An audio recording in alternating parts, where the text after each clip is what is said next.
Bonsoir à tous et bienvenue sur le plateau de KTO pour cet entretien exceptionnel avec son Excellence Leonardo Visconti di Modrone. Bonjour Excellence. Bonjour. Alors vous êtes gouverneur général de l'ordre équestre du Saint-Sépulcre de Jérusalem depuis à peu près 5-6 ans. Depuis 6 ans. Depuis 6 ans. Là, on a la chance de vous avoir en France. Vous allez pouvoir nous redire un petit peu quelle est la vocation de cette institution laïque du Vatican. Je crois que c'est la seule au Vatican. Et puis nous raconter aussi un petit peu ce feu qui vous anime dans cet engagement, parce que chevalier en 2023, qu'est-ce que ça veut dire ? Vous êtes à peu près 30 000 dans le monde, dont 15 000 aux États-Unis. Pourquoi cet engouement aux États-Unis ? Voilà, on a besoin de savoir un petit peu tout cela. Alors racontez-nous tout d'abord, c'est quoi la vocation du chevalier de l'ordre du Saint-Sépulcre et de la dame aussi, évidemment ? Bon, nous sommes chevaliers et dames, mais sans cheval, évidemment, parce que nous sommes un ordre moderne qui mire plutôt à l'avenir qu'au passé, mais qui a évidemment des racines très fortes dans le passé, une histoire très importante qui remonte aux légendes, peut-être aux croisades, mais surtout une histoire moderne intéressante, parce que l'ordre a été renouvelé par le pape Pie IX à la moitié du siècle XIXe. Et parce que, à l'époque, le pape a rétabli un accord avec le sultan et a rétabli à Jérusalem le patriarcat. Et il devait trouver quelqu'un qui puisse aider le patriarcat à survivre, à faire son engagement en Terre Sainte. Et le pape Pie IX a pensé que les chevaliers du Saint-Sépulcre, de l'ordre du Saint-Sépulcre, qui étaient dispersés dans le monde sans une base commune, sans un statut commun, puissent être l'organe plus adapté pour cette tâche. Et par conséquent, a formé un statut, il a créé des lois, il a admis les dames, ce qui est extraordinaire à l'époque.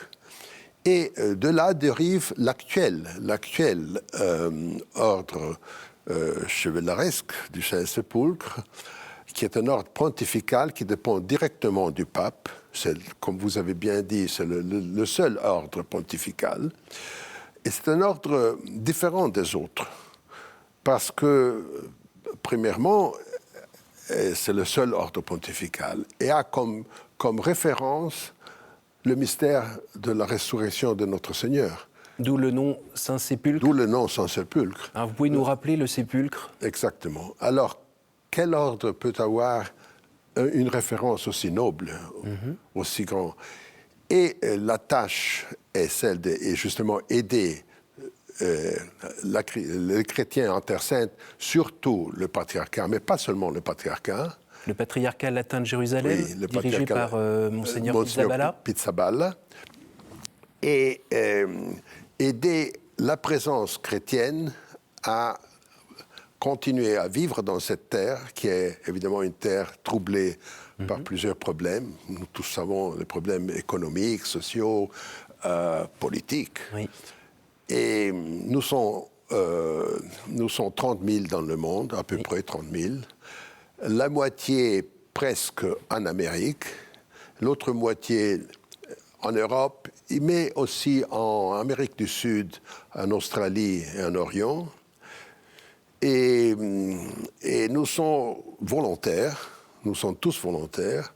Alors, nous ne sommes pas appelés dans l'ordre, mais nous entrons dans l'ordre parce que nous demandons d'entrer dans l'ordre. L'ordre n'est pas un prix pour quelqu'un qui a fait quelque chose, comme la plupart des ordres. Si vous recevez la Légion d'honneur, c'est parce que vous avez fait quelque chose d'important. Oui. Non, chez nous, c'est une demande d'entrer dans l'ordre parce qu'on partage les principes de l'ordre qui sont justement l'aide à la Terre Sainte et le maintien de l'Église catholique en Terre En Sainte. Terre Sainte. Il y a aussi un engagement financier. Il y a un engagement financier.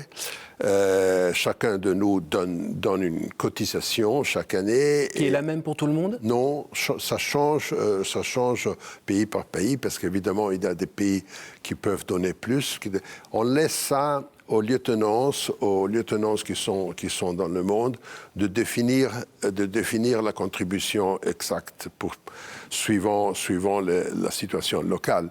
Il est évident que dans un pays qui a moins de possibilités économiques, on demande moins, mais ce n'est pas ça le vrai Engagement. Le cardinal grand-maître aime toujours répéter la page de l'Évangile où la veuve va au temple et donne deux petits coins, qui est tout ce qu'elle possède. Voilà, sur son nécessaire et pas son superflu. Exactement. Alors, nous, on donne ce qu'on veut, mais on essaye de demander avec le cœur, de donner avec le cœur, c'est-à-dire donner ce que nous pouvons donner. Mais c'est pas ça l'aspect plus important. L'aspect plus important, c'est l'engagement. L'engagement et l'effort qu'on fait pour maintenir l'Église mère de Jérusalem au centre de notre foi. Cet engagement financier fait qu'il y a aussi de l'argent qui est collecté et qui sert justement, qui est mis à disposition du patriarcat de Terre Sainte, c'est bien ça? Oui. De Jérusalem. Et il sert à quoi cet argent? Alors cet argent, c'est le patriarcat qui décide un peu comme utiliser cet argent, en accord avec nous, évidemment.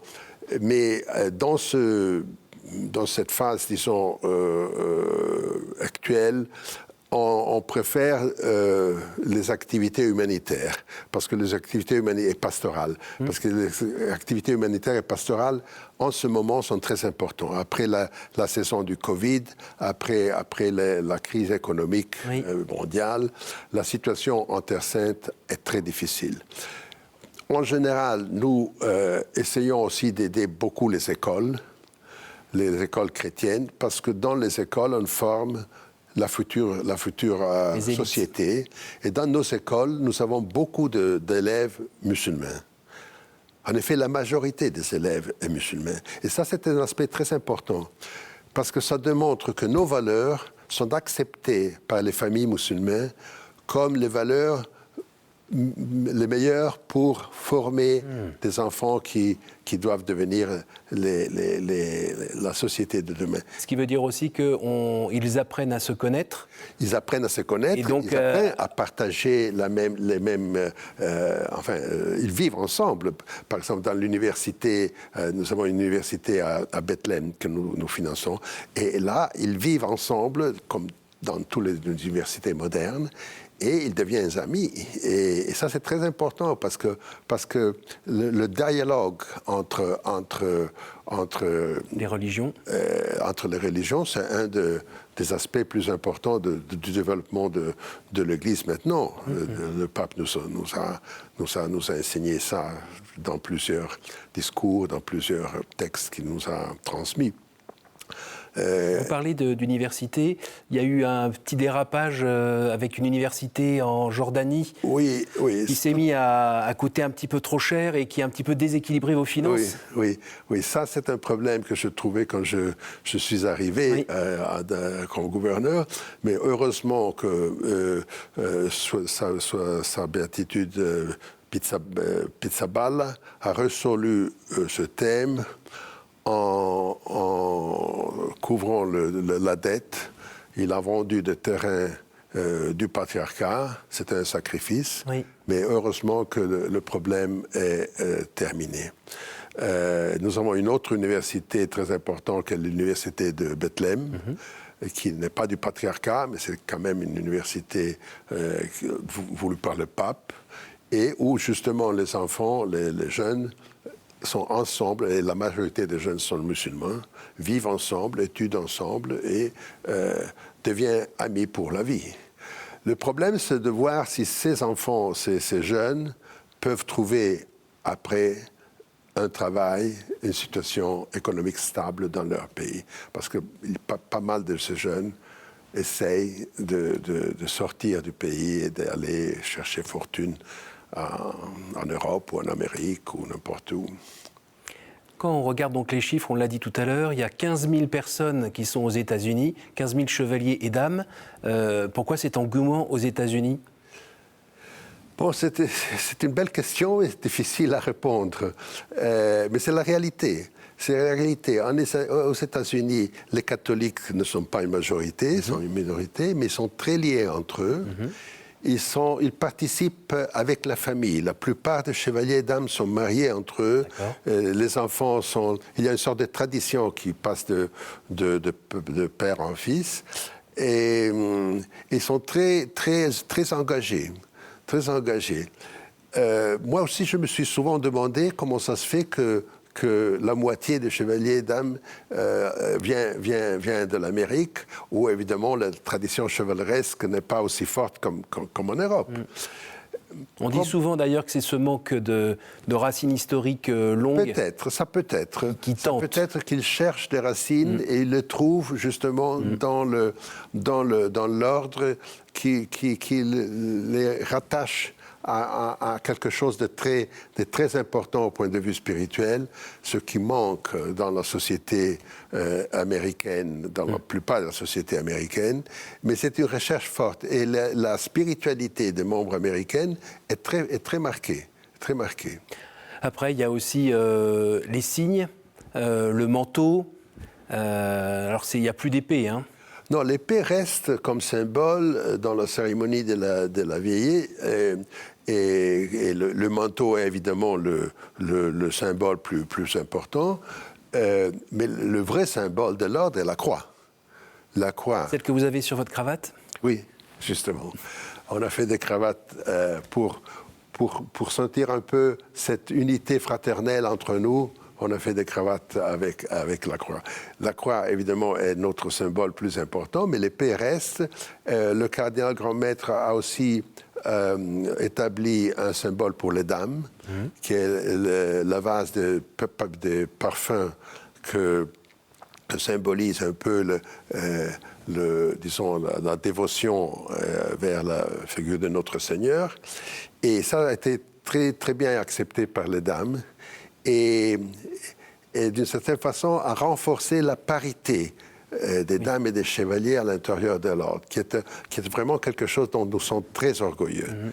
Nous avons beaucoup de dames très capables, beaucoup de dames qui sont lieutenants, qui sont chefs d'une lieutenance. Oui, d'accord. Et beaucoup de dames Donc la lieutenance, c'est... La lieutenance, c'est un peu l'ambassade de l'ordre dans les pays. D'accord. Alors, chaque pays a une ou plusieurs lieutenances. D'accord. Il y a des pays comme l'Italie, nous avons 7 lieutenances. En Espagne, il y en a 2. Aux États-Unis, il y en a 6. Au Canada aussi, il y en a plusieurs. Autres pays ont seulement une lieutenance. L'Allemagne, par exemple, a une lieutenance qui couvre tout le pays. Comme pour la France, j'imagine ? La France aussi, l'Autriche, le Portugal. Les traditions locales, on respecte les traditions locales. Et parfois, c'est mieux d'avoir plusieurs lieutenances pour être près de la population des chevaliers et dames. Parfois, c'est mieux d'être centralisé. Ça dépend aussi un peu de la structure du pays. Alors, quand on vit en France et quand on vit à Paris, quand on pense à vous, on est à Notre-Dame de Paris, on est le vendredi, on a cette longue procession de gens qui viennent embrasser la couronne d'épines, cette fameuse couronne d'épines achetée par Saint-Louis, ça lui a coûté la moitié de son budget annuel pour la France, il l'a amené à pied, il a traversé la ville, donc on a tout cet imaginaire-là qui est présent, et puis on voit justement les dames et les messieurs qui accompagnent, qui essuient après le baiser sur la couronne. Oui. C'est vraiment une vocation de chevalier qui est au service du Seigneur, plus particulièrement. Il y a vraiment une dévotion christique. Oui, je pense que oui. Je pense que c'est une dévotion très forte. Et évidemment, les symboles sont une attraction, mais la dévotion est dans nos âmes, dans nos cœurs. Et elle est nourrie comment ? Il y a des formations, il y a... La formation, justement, est un moment très important. C'est pour ça que le cardinal grand-maître a dévoué au sujet de la formation la prochaine Assemblée générale de l'Ordre, qui se tiendra en novembre à Rome. Et nous l'appelons la consulta. Et la formation est le thème de cette consulta. Et quand on parle de formation, on ne parle pas seulement de la formation de nouveaux membres, mais on parle aussi de la formation continuelle des chevaliers et des dames et de la formation des personnes qui ont une charge de responsabilité dans l'ordre. Alors la formation des lieutenants. Et ça, c'est très important pour maintenir l'esprit pour former l'esprit de nouveaux membres. Et c'est une formation qui dure généralement 1 an ou parfois 2 ans, selon les pays. Mais la formation aussi permanente des membres est très importante pour maintenir l'esprit. Vous, par exemple, vous en faites partie depuis donc 5-6 ans ou vous y étiez déjà avant? Donc, moi, je fais partie de l'ordre depuis 11 années. D'accord. Moi, je suis un diplomate à la retraite. Quand je suis rentré à Rome de mon dernier poste, j'étais ambassadeur à Madrid, je rencontrais un ami qui est mon prédécesseur, le comte Borromeo, qui est maintenant le lieutenant général honoraire, mais qui était à l'époque le gouverneur général, qui est venu me voir et m'a dit « Je pense que toi dois devenir membre de l'ordre, parce que je connais ta famille, je connais ton engagement dans l'Église. » Et en effet, je n'étais pas membre, je connaissais l'ordre, mais j'ai vécu à l'étranger, j'étais toujours en voyage, c'était un peu difficile Et j'ai accepté et je suis entré dans le grand magistère peu après. Et quand il a démissionné comme gouverneur général, il m'a proposé de devenir gouverneur général. Moi, j'ai hésité parce que je savais que je n'avais pas l'expérience de mon prédécesseur, qui était un professeur de l'histoire de l'Église, mais finalement, je me suis dit, pourquoi pas? J'ai encore de l'énergie, j'ai encore de la volonté de faire quelque chose. Et je suis très content d'avoir accepté et je suis très engagé. Je vais chaque jour, matin et soir, au siège de l'ordre. J'ai le privilège d'avoir un contact quotidien avec le cardinal grand-maître. Et en quoi ça a permis de faire grandir votre foi? Oui, parce que chaque jour, on apprend des choses, on apprend des nécessités, c'est aussi pour moi une formation pérenne. J'ai des rencontres avec les frères et sœurs de l'ordre, comme j'ai eu hier ici à Paris avec les lieutenants francophones. Oui. Et chaque fois, j'apprends de ces rencontres quelque chose de très important pour moi. Ces rencontres sont plutôt une école pour moi que pour... Enfin, évidemment, je raconte les choses de Rome, les problèmes que nous avons à Rome, mais j'apprends aussi beaucoup parce qu'il me transmet les nécessités, les problèmes, les critiques aussi des lieutenants, des membres, parce qu'il y a aussi des membres qui parfois ont des idées différentes et qui veulent discuter ces idées. Et c'est un moment très important pour moi. Le statut, c'est quasiment celui d'un ministère au Vatican, d'un dicaster. Vous êtes en lien vraiment direct avec le pape et qui récemment a changé vos statuts? Nous avons changé le statut il y a une dizaine d'années. Et nous sommes maintenant en train d'écrire un règlement général qui est le vrai statut, qui est l'application du statut. C'est une tâche assez difficile parce qu'il faut trouver quelque chose de commun pour tous. Des réalités très différentes. Oui, mais maintenir certaines traditions locales, maintenir certaines flexibilités d'application des règles. Alors c'est un équilibre parfois difficile à trouver. Nous avons une commission présidée par le cardinal grand-maître qui se réunit 2 fois par semaine mais nous procédons très lentement parce que c'est un travail très délicat. Le pape François, que dit-il pour soutenir votre action? Le pape François a rencontré le cardinal grand-maître en janvier et il était surpris, parce qu'il ne savait pas exactement tout ce qu'on faisait. Il était surpris du nombre des activités de l'ordre. Probablement, il était pas mal informé, mais pas précisément. Oui, exactement. Mais on a eu l'occasion, justement, avec ce rencontre en janvier, de lui expliquer toutes les activités que nous faisons et surtout l'engagement, justement, la spiritualité qui nous anime et qui est vraiment le moteur de l'ordre. Une spiritualité qui remonte justement aux racines du passé, mais qui a une force nouvelle dans ce cardinal grand-maître qui a écrit aussi un livre sur la spiritualité du chevalier et de la dame de l'ordre. Mais soyons clairs, si vous n'existiez pas... On dit souvent que si nous n'existions pas, la présence chrétienne en Terre Sainte pouvait disparaître.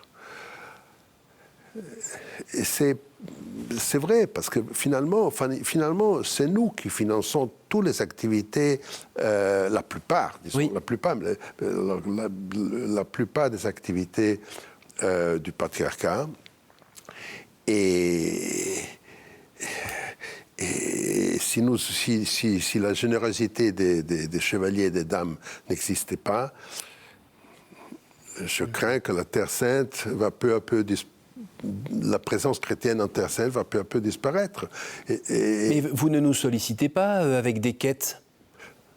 Les chevaliers de l'Ordre du Saint-Sépulcre, ils ne font pas de quêtes dans les paroisses une fois par an pour... Non. Nous faisons parfois des appels quand il y a des situations d'émergence, par exemple pour le Covid, mais entre nous. C'est ça. On ne fait pas des appels comme par exemple la collection de la Terre Sainte le Vendredi Saint. Et c'est vraiment les chevaliers et les dames qui avec leur générosité, participent à cet exercice. Est-ce que vous pouvez nous dire un mot sur les défis qui se présentent à vous? Les défis, c'est de trouver les ressources nécessaires pour toutes les nécessités que nous avons. Moi, je suis un peu l'administrateur de l'ordre et ma préoccupation est de voir les nécessités qui montent et les ressources qui sont stables, ou parfois, dans les dernières années, ont même baissé un peu. Ah oui, avec la crise économique. Oui. Et alors, cet équilibre est très important. Heureusement que maintenant, nous avons fait un accord pour louer une partie du Palais de la Rovere, qui est notre siège, quartier général. Et c'est un accord qui va nous donner des ressources assez importantes qui peuvent couvrir toutes les dépenses du Grand Magistère. Alors, à ce moment-là, on pourra dire que toutes les ressources qui viennent de lieutenance passent en Terre Sainte. Et ça, c'est très important, parce que je ne pense pas qu'il y a beaucoup d'institutions qui peuvent dire tout ce que nous recevons va à la finalité de...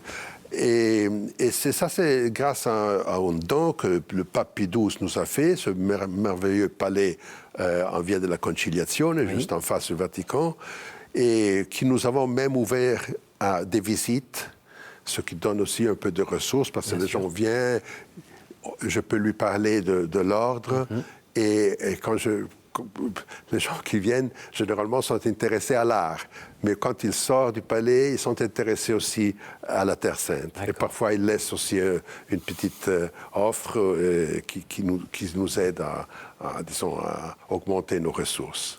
On arrive déjà à la fin de cet entretien. Est-ce que vous pourriez nous dire un mot sur le retour prochain des reliques de la Sainte Couronne dans Notre-Dame de Paris, dans la chapelle axiale? Vous avez pu suivre un petit peu le dossier? Moi, je suivis de loin parce que je suis à Rome, mais je me réjouis parce que c'est une chose très importante, très symbolique la tragédie de Notre-Dame. Nous l'avons suivi vraiment avec une passion très forte. Et je trouve que c'est quelque chose de très, très émouvant et je suis très content qu'on puisse arriver à cette retour. J'espère pouvoir visiter Notre-Dame bientôt et je fais mes vœux que les choses puissent reprendre comme ils étaient. Merci beaucoup, Excellence. Merci de nous avoir éclairés sur cet ordre. Merci à vous tous pour votre fidélité. Si vous voulez en savoir plus sur cet ordre, il y a un site qui s'affiche en bas, www.oessh.va. Merci à vous tous pour votre fidélité et je vous souhaite un bon été.